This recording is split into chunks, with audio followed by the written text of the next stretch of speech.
understanding of the difference between qualitative data and quantitative data, and why merging the two is essential to not missing gaps and misinterpreting data. So what I'm showing you here is what I call the top-down and bottom-up approach. Top-down, the what data is which? Qualitative or quantitative? Any guesses from your knowledge of the field of web development? Qualitative. Well, the what is the quantitative, it's the behavioral, it's the high volume of data. I heard Mike talking about SEM optimization. That would be quantitative data. You know, you have hundreds and millions of bytes, terabytes, and beyond of data.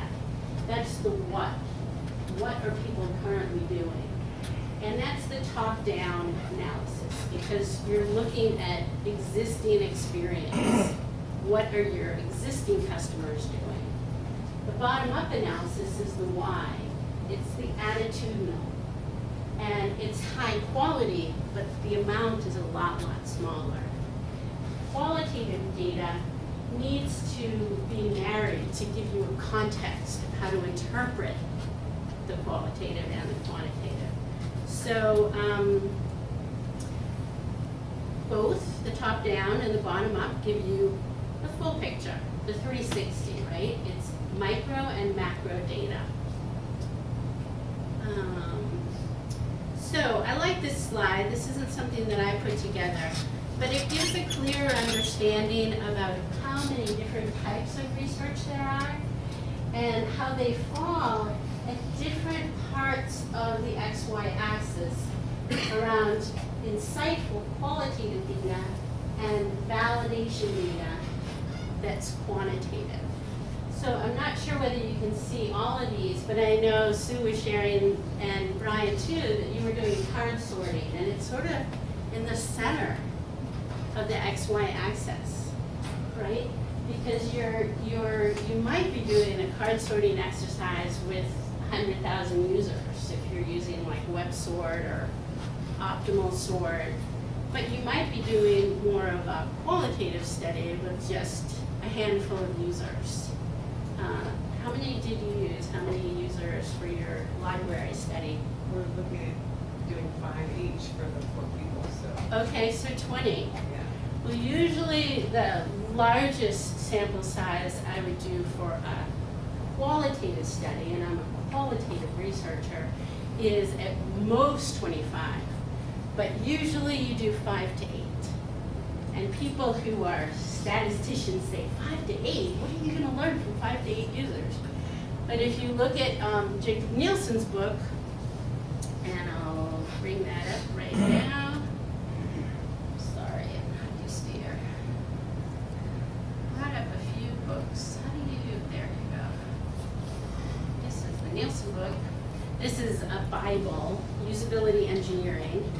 And if you look at Jacob Nielsen's website, or many, many books, you'll find he shows that 5, 6 users is when the curve drops as far as the return on investment of the amount of data that you need to get the high severity issues. The biggest impact on the user experience is just at the 5th or 6th user. If you really want to push it, you can do it at 8. But the number one thing to learn from Nielsen and from other researchers is that more data isn't always better. Hang on a minute. I'm used to being able to toggle. I guess we closed it. No, it's in another tab there. Is it? Yeah. Oh, thank you. Is it F12 that takes browser out of full screen mode? Oh, there it is. Thank you. Like F11, it's in full screen mode, so if you just get F11 and pick Oh no, maybe we did close it. I think we closed it. Sorry, you guys are way ahead of me. If you go back to that, there you go. There it goes. Okay. So, card sorting is a process that could be qualitative, could be quantitative, depending on the tools you're using. I like to emphasize the x-axis as well, that goals and attitudes are really important. What people say and what they do are usually two different things. Have you ever noticed that? When you're interviewing, people say, oh yeah, I'm great at that. And then you give them the job and they're not so great at that. So observing them and giving them an actual task, either asking the question of, well, how would you research this kind of user interface problem, is a really, really good way of finding out if someone has the skill and a similar philosophy as you do to help your website move forward. So I like to combine qualitative and quantitative and attitudinal behavioral data. So I'm a little atypical as a researcher, a little unorthodox as a researcher, in that I like to do discount and guerrilla testing, and I'm happy to talk more about that. But I believe in short iterative cycles of research. You can always do more if you have more time. But when you think about, maybe some of you are working in an agile environment, agile engineering, lean thinking environment, short iterative cycles, not 5 to 8 users, but 3 to 4 users. And then iterate and see how quickly you can learn what are those high severity issues. What is it that's gonna really make or break the experience for the users? So the developers can keep going in that agile 2-week sprint cycles.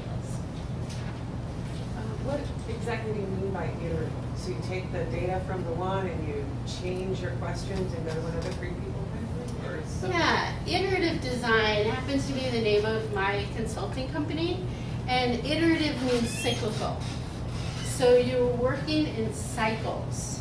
So in research, many companies make the sad error of only doing research once and evaluating or validating that they've done it right.